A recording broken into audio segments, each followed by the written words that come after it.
नमस्कारः। अहमस्मि डॉक्टर परमेशः।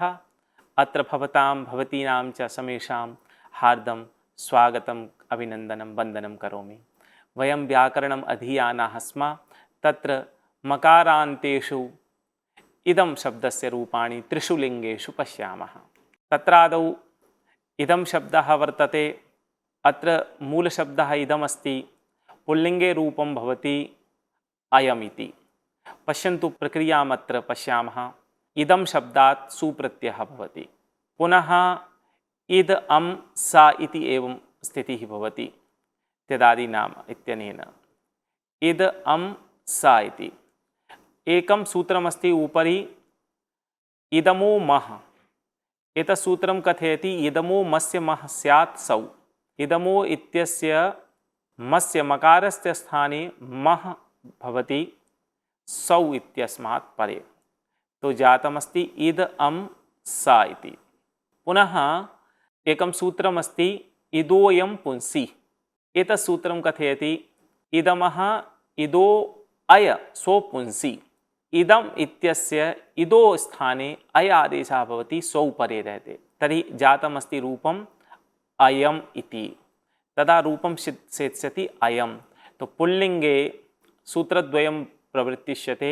एकं सूत्रम् इदमो मः, एतत् सूत्रं तिदादिनाम इत्यस्य अपवादसूत्रं वर्तते, तो रूपं भविष्यति अयम् इति। द्विवचने इदं शब्दात् औ प्रत्ययः आगच्छति, तदा भविष्यति इदं धन् औ। पुनश्च इद आ औ, एवं रूपं भविष्यति इद आ औ। अनन्तरं सूत्रम् आगच्छति। अत्र अकारः भवति। इद औ इति रूपमस्ति, तर्हि अकारः भविष्यति, तदा भविष्यति इद औ। पुनः मकारः भविष्यति, तदा रूपं भविष्यति इद इम औ। योजनं कुर्मः अतो गुणे इत्यनेन पररूपं कुर्मः, तदा भविष्यति रूपम् इमौ। तर्हि रूपम् अस्ति अयम् इमौ।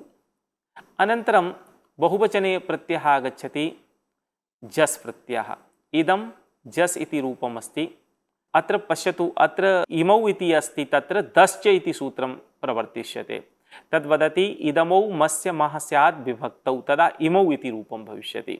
एवमेव बहुवचने यदा पश्यामः तदा इदं शब्दात् जस् प्रत्ययः आगच्छति, अस् अवशिष्यते, इदम् अस् इति भवति। मकारस्य आ भवति, तदा भवति इद आ अस् इति। पुनः इद आ भवति, अनन्तरम् अस् इति प्रत्ययः वर्तते, शी भवति। यतः सर्वनाम शब्दः वर्तते, सर्वनामत्वात् अत्र शी भवति, तदा भविष्यति इद इम शी। शी इत्यत्र इकारः अवशिष्यते, तदा रूपं भविष्यति इमे। अत्रापि दश्च इति सूत्रं प्रवर्तिष्यते, तेन दकारस्य स्थाने मकारः भविष्यति। इदमो दस्य मः स्यात् विभक्तौ परे, तो रूपं भविष्यति इमे। एवं रूपाणि भविष्यन्ति अयम् इमौ इमे इति रूपाणि। अत्र एकः विशेषः वर्तते, त्यदादेः सम्बोधनं नास्ति। त्यदादि शब्दानां सम्बोधनं न भवति। द्वितीयायाः एकवचनम् अम् आगच्छति। इदम् अम्, मकारस्य अकारः भवति, तदा भविष्यति इद अ अम्। इद अम् अस्ति, मकारः भविष्यति विभक्तौ परतः, तदा रूपं भविष्यति इम् इम् अम्। योजयामः इमम्। पुनः सूत्रं भविष्यति, रूपम् आगच्छति, औ प्रत्ययः आगच्छति, पूर्ववत् एव प्रक्रिया वर्तते, इमौ इति रूपं सेत्स्यति। बहुवचने भविष्यति इमान्। इमान् अत्र किं भविष्यति यदि पश्यामः, तो इदम् अस्, इद आ अस्, इद अस्, इम अस्। पुनः दीर्घः भविष्यति, दीर्घत्वात् तस्मात् छसो नपुंसि इत्यनेन नकारः भविष्यति, तो इमान् रूपं भविष्यति। एवं पुनः तृतीयायाः एकवचने यदा पश्यामः तदा आगच्छति टा प्रत्ययः। तो इदं टा इति अस्ति, पुनः अकारः भविष्यति इद आ, पुनः इद आ, अन् आ इन्, एवं रूपं भविष्यति। अत्र सूत्रमस्ति अनाप्यकः, अन आपि अकः। एतत् कथयति अककारस्य इदमः इदो नापि विभक्तौ आविति प्रत्याहारः। तो अनेन इति रूपं भवति। तो अनेन इद इत्यस्य स्थाने अन इति भविष्यति। तदा भविष्यति अन आ इन। टा इत्यस्य स्थाने भविष्यति इन आदेशः, तेन भविष्यति रूपम् अनेन। इदं धनभ्याम् आगच्छति तृतीया द्विवचने, तो इदं भ्याम् इति रूपम् अस्ति। पुनश्च इदभ्यां भविष्यति, मकारस्य अकारः पूर्वरूपत्वात् इदभ्यां। पुनः आ अस्ति, आ भविष्यति, पुनः दीर्घः भविष्यति, पुनः भविष्यति इदभ्याम् इति, आभ्याम् इति रूपं भविष्यति। एवमेव भिष् इत्यत्र इदं भिस् अस्ति, पुनश्च इदं भिस्, अत्रापि आ भविष्यति। अनन्तरं भिष् इत्यस्य यद्यपि एस् प्राप्तम् अस्ति, किन्तु तस्य अतोभिषेस् इत्यनेन प्राप्तम् अस्ति, किन्तु तस्य निषेधः भविष्यति। पुनः बहुवचने झल्लेत् एत्वं कृत्वा अत्र रूपं भविष्यति एभिः इति। अत्र पुनः चतुर्थ्याम् एकवचने अस्मै इति रूपं भविष्यति। अस्मै, आभ्याम्, एभ्यः, अस्मात्, अस्मै भविष्यति। सर्वनाम्नः स्मै सर्वनाम शब्दः वर्तते। पुनः अस्मै आभ्याम् एभ्यः, अस्मात् अस्मादाभ्याम् एभ्यः, अस्य अनयोः येषाम्, अस्मिन् अनयोः येषु। एवं प्रकारेण तद्वदेव रूपाणि भविष्यन्ति। केवलं विशेषः अत्र वर्तते, अकारः भविष्यति। तो अत्र कानि सूत्राणि? हलिलोपः, एतत् सूत्रम् एकं प्रवर्तिष्यते। तत्सूत्रं कथयति अककारस्य इदमः इदो लोपः आपि हलादौ। आपि हलादौ परे अककारस्य इदमः इदो इदो इत्यस्य लोपः भवति, तदा रूपं भविष्यति येषाम् इति रूपं भविष्यति। तो एवं प्रकारेण इदं शब्दस्य रूपाणि सर्वत्रापि प्रवर्तिष्यन्ते। एकं सूत्रम् अपरमपि अस्ति, नेदम् अदसो अकुः, न इदम् अदसोः अकुः। सूत्रस्य अर्थः भवति अककारयोः इदमसोर्भिस् एष् न, भिस् इत्यस्य एष् न भवति, अतः अत्र रूपं भविष्यति एभिः इति रूपं। तो अत्र एस् प्राप्तम् अस्ति, किन्तु एष् इत्यस्य निषेधः भविष्यति, अतः एषु इति रूपं सिद्धं भवति। तर्हि आहत्य यदि वयं रूपाणि पश्यामः, तर्हि रूपाणि भवन्ति अयम् इमौ इमे, इमम् इमौ इमान्, अनेनाभ्याम् एभिः, अस्मयाभ्याम् एभ्यः, अस्मात् आभ्याम् एभ्यः, अस्य अनयोः येषाम्, अस्मिन् अनयोः येषु इति। एवम् अत्र प्रयोगं वयं यदा पश्यामः तदा पश्यन्तु, अत्र भवति अयं वृक्षः। अयं वृक्षः, इदं फलं नपुंसकलिङ्गे, एषः वृक्षः स्थूलः। एषः वृक्षः स्थूलः इति यदा भवति तदा किं भवति? इदं समीपस्थ वस्तु के लिए, जब कोई वस्तु बहुत समीप होती है तो उसके लिए इदम शब्द का प्रयोग करते हैं, और एतत् अत्यंत समीपस्थ वस्तु के लिए एतद्, एषः, इस प्रयोग को करते हैं। इदमस्तु सन्निकृष्टे समीपतरवर्ती चेतत् तदो रूपम। एतत् शब्द का रूप जो है बहुत ही जब समीप में होता है, जिस चित्र के माध्यम से समझ सकते हैं कि एतत् शब्द का प्रयोग और समीपवर्ती होता है। अतसस्तु विप्रकृष्टे तदिति परोक्षे विजानीयात। अदर शब्द दूरस्थ वस्तु के लिए प्रयोग होता है, तद परोक्ष अर्थात जो आपको दिखाई न दे ऐसी वस्तु के लिए तत् शब्द का प्रयोग किया जाता है। असौ ध्वजः प्रतीयते, तो दूरे अस्ति, दूरस्थ वस्तु के लिए असौ ध्वजः प्रतीयते, और यदि कोई वस्तु दिखाई नहीं दे रही हो तो उसके लिए तत् शब्द का प्रयोग किया जाता है। इस तरह प्रयोग की दृष्टि से भी इसका बहुत महत्वपूर्ण स्थान होता है।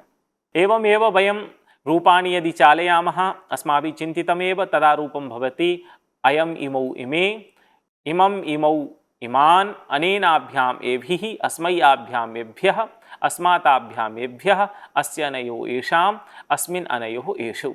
अत्र एनं द्वितीयायाः एकवचने, द्वितीयायाः द्विवचने एनौ, द्वितीयायाः बहुवचने एनान्, तृतीयायाः एकवचने एनेन, षष्ट्या एक द्विवचने एनयोः, सप्तम्याः द्विवचने एनयोः इत्यादीनि रूपाणि दर्शितानि वर्तन्ते। तत्र अन्वादेशः भवति, अन्वादेशः भवति। तो अन्वादेशः भवति, अनेन वयं पूर्णं विषयम् अवगन्तुं शक्नुमः।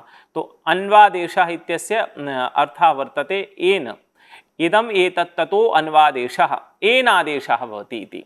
तेन एनम इति रूपं सेत्स्यति। एनम, एनौ, एनान् और एनेन, एनयोः, एनयोः। अत्र कुत्र कुत्र अन्वादेशः भवति? द्वितीयायाः त्रिषु वचनेषु, तृतीयायाः एकवचने, सप्तम्याः च द्विवचने अन्वादेशः भवति।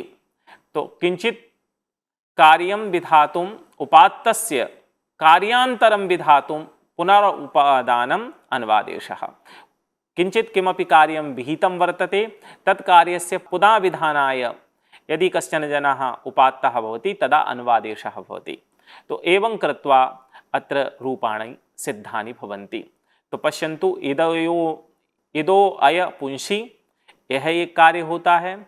दश्च, ये कार्य एकम विशिष्टं कार्यं भवति। अत्र पुनः अनाप्यकः अन् भवति, हलिलोपः लोपः भवति, अन्वादेशः।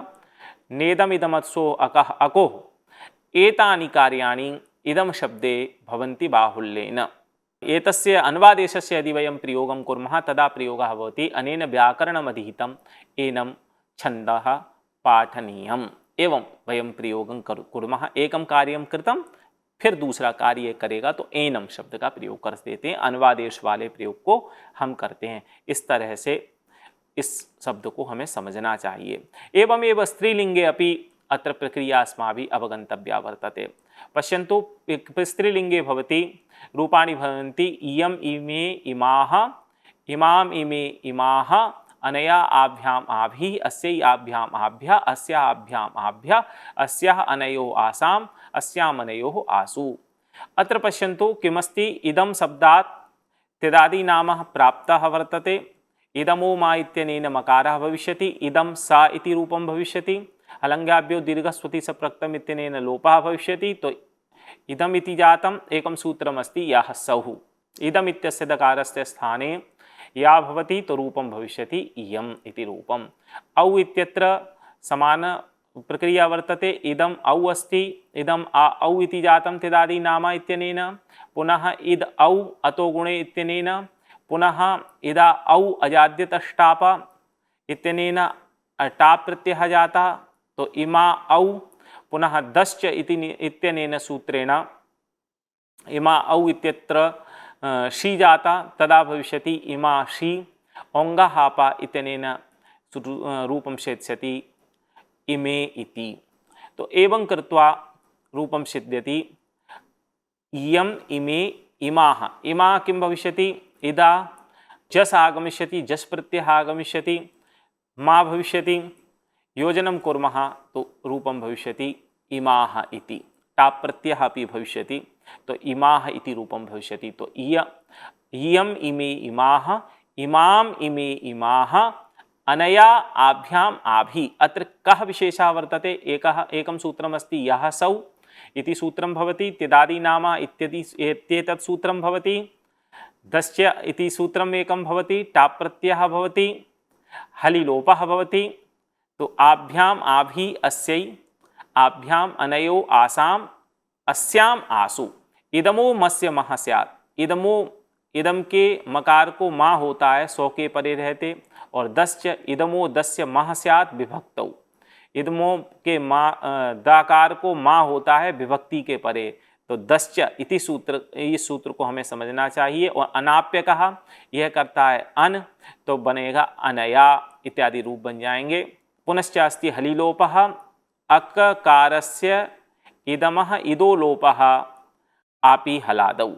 तो अदा रूपाणि भविष्यन्ति इयम्, इमे, इमाः, इमाम्, इमे, इमाः, अनया आभ्याम् आभिः, अस्यै आभ्याम् आभ्यः, अस्या आभ्याम् आभ्यः, अस्याः अनयो आसाम्, अस्याम् अनयोः आसु इत्यादि रूपाणि सेत्स्यन्ति।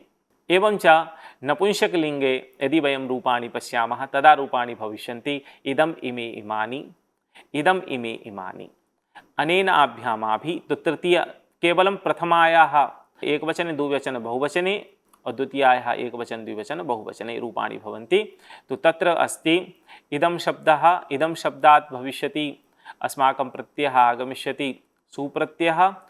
सुप्रत्ययः इत्यस्य अवशिष्यते, तो इदं सुप्रत्ययः इत्यत्र अवशिष्य रह जाएगा अवशिष्ट सा। हलङ्गाभ्यो दीर्घस्वति सप्रक्तं हल इत्यनेन लोपः भविष्यति। रूपं भविष्यति इदम्। इमे इत्यत्र मकारः भविष्यति, तो इदम् इमे इमानि। औ आगच्छति, इदं धन औ, तिदादित्वं पररूपं च, तो भविष्यति इद ई, रूपं भविष्यति दश्च इत्यत्र दकारस्य स्थाने मकारः भविष्यति, तो भविष्यति रूपम् इमे। तो एवं रूपं नपुंसकाश्च सी इत्यनेन सी भविष्यति, तो इद सी, और दश्च इत्यनेन सूत्रेण दकारस्य स्थाने मकारः भविष्यति, गुणः भविष्यति, तो रूपं भविष्यति इमे। एवं कृत्वा एवमेव इमानि शब्दः बहुवचने भविष्यति।